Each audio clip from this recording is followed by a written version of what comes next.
Gusto mo makita ko ano nasa likod ng pinto na ito? Hint, it's not just a house, it's a lifestyle upgrade. Looking for a house na may magandang style, malaking space? Meet the Arlet model. Dito sa Brookstone Park, may 2 bedrooms, a modern kitchen, spacious living space at 1 car garage. At ang napaka-comfortable ng layout para sa whole family. This home is designed for modern living and comfort. Ready ka na ba sa space na pangarap mo at sa style na swak sa modern family life? So tara, pasok na tayo dito sa Arlet Model sa Brookstone Park na matatagpuan dito sa Cabuco, 13 Martires, Cavite.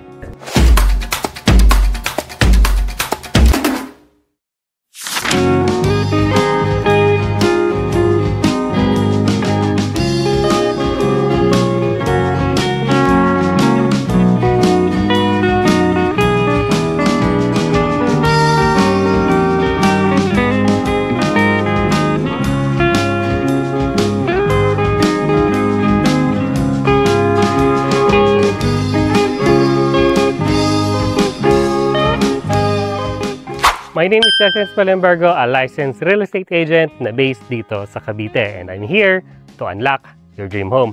So today, papakita ko sa inyo isa sa pinakamagandang property namin dito sa Brookstone Park. By the way, matatagpuan ito sa Barangay Cabuco, 13 Martires, Cavite.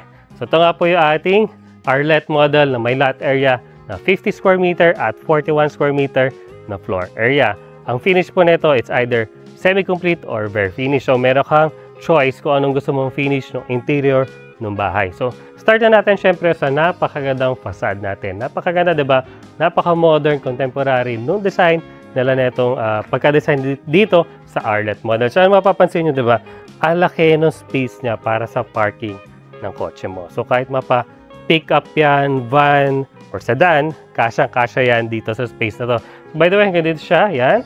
Wala dyan, hanggang dito sa kabilang side. So, magpapalagay ka na ng fence at yung gate, ayun na lang papagawa mo. Siyempre, papasementohan mo na lang ito para doon sa parking ng kotse mo. At dito na rin matatagpuan nga yung Poso Negro natin sa unahan. So, napakaganda niya, napaka-accessible. If ever napapalinisan nyo yung itong napakalaking septic tank na ito. So, nakita nyo naman yung design natin. Ang ganda niya, may mga owning siya, cement owning siya. Siyempre, para hindi mababasa yung pinaka-windows natin sa taas tsaka dito sa baba. Yung windows natin, mapansin nyo, naka-stay, siya, aluminum encased sliding window siya. So, ang ganda niya, napaka-quality nung gawa niya at yung kulay ng bahay, ang ganda rin. So, tuloy na tayo sa loob. So, this model is a semi-complete model po. Ipapakita ko sa inyo. So, yung pinaka-pintuan natin, solid siya na kahoy. Yung hamba niya naman, gawa siya sa bakal. So, iwas bulok para sa hamba. Hindi siya anayan, dahil gawa nga sa bakal. So, welcome po dito sa ating interior, dito sa ating Arlet model. So, napansin nyo na ba? Ang ganda na ng walls, painted na siya. At syempre, ang papalagay mo na lang dito, yung iyong tiles. So, tiles na lang. So, ang kagandahan nga dito, mapipili mo kung anong tiles ang ilalagay mo dito. Diba? Ayun yung kagandahan pag semi-complete tayo. So, dito naman sa ating kitchen, napansin nyo, naka-tiles na tayo. At ang nagustuhan ko sa kitchen na to, ang ganda niya, ang haba niya, di ba? So, magpapalagay ka nga lang dito, lutuan mo, or magpalagay ka na lang mga overhead cabinet sa area na to, dahil meron na nga siyang base cabinet dito sa baba. So, ang ganda niya. So, may base cabinet na siya, kung na lang papagawa mo sa area na to.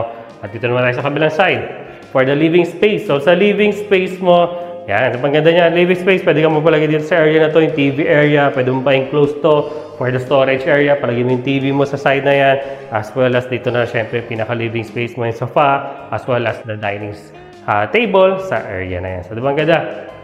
Yung napakagandang staircase natin, buhos po siya. So, buhos po ito. Ganda niya, buhos. So, kahit magtakbuhan ng mga bata dyan, hindi maingay yung pinaka-staircase mo. Ang pinaka-handles naman natin siya is gawa siya sa bakal. So, bago tayo makyat, pakita ko naman syempre yung ating toilet and bath. So, for the toilet and bath, kumpleto naman siya.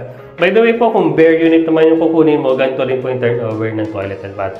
Complete pa rin po siya kahit bare unit.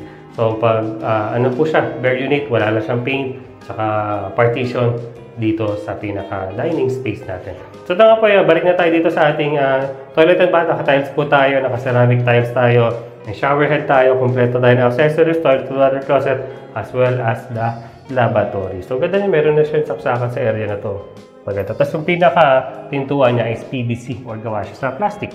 Hindi rin siya mabubulo kahit mabasa. So dito naman tayo sa pinakalikod na part ng property mo. So dito naman sa part na ito, ang ganda niya kasi ang laki pa ng space niya.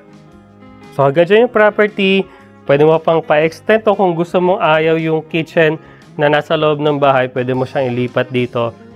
Gawin mo, palakihin mo to, or maglagay ka ng laundry space mo, di ba? So ganda ng space niya. So may future space ka pa for the future expansion ng bahay mo. So tuloy na tayo sa taas. Pakita ko naman sa inyo yung pinaka second floor niya. So going here sa ating staircase, yung nga nabanggit ko sa inyo kanina, yung staircase natin is buhos siya. Or gawa siya semento, wala nga lang siya mga tiles pa dito. So yan nga, ayun yung maganda kasi may option kayo para ilagay yung tiles or yung vinyl na gusto nyong gamitin para dito sa area na to. At saka napansin nyo, di ba? Ang ganda ng space niya, maliwanag. Dahil may fixed window tayo sa area na yan, pwede ka maglagay ng chandelier dito sa side na to. Siyempre, pagtagal kung gusto mong i-design itong bahay na to sa preferred mo na mga design, ang ganda ng space na to para doon. So, unahin ko na itong pinakalikod na bahagi na bedroom. So, ang ganda niya. So, perfect to kung may dalawang anak ka na maglagay ng bunk bed sa area na to. Ang luwag ng space natin dito para sa room na to. So, ito pinakalikod na bahagi na room eh.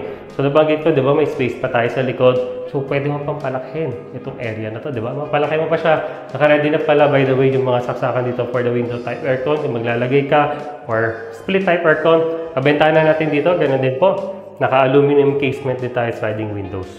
So, dito naman, sa side na to, ito pala yung pinaka-walk area natin. So, ganda niya, may landing siya. Pag akit mo ng hagdanan, may space ka pa dito sa side na to. Pwede ka magpalagay ng cabinet area or storage space. Taragdagang storage space dito sa side na to. So, going here, so ito na yung pinaka-master bedroom natin. For the master bedroom, ang ganda niya. Malaki, ample yung space natin. Yung height ng ceiling natin, ang ganda niya. Ample din siya at ang ganda ng bintana. Nakaharap siya sa unahan, maliwanag. Naka-ready na yung mga saksakan for the window type aircon. At syempre, itong mga partition naman na ito, gawa na siya sa Hardeflex or sa fiber cement ball. So, pwede mo pang i-customize pa ito kung gusto mong ibahin. Or kung much better, kumuha ka ng bare unit para ma-customize mo talaga yung buong second floor. Kung gusto mong gawin 3 bedrooms, 2 bedroom, nasa sa'yo na yan. So, punta na tayo sa part na gusto mong malaman. Sir Justin, nagasan na ba? Ang ganda ng bahay na yan. Gusto kong malaman kung magkano yung presyo na yan. So, ito po yung price. Paki-screenshot na lang para meron kayong kopya ng presyo ng bahay na to.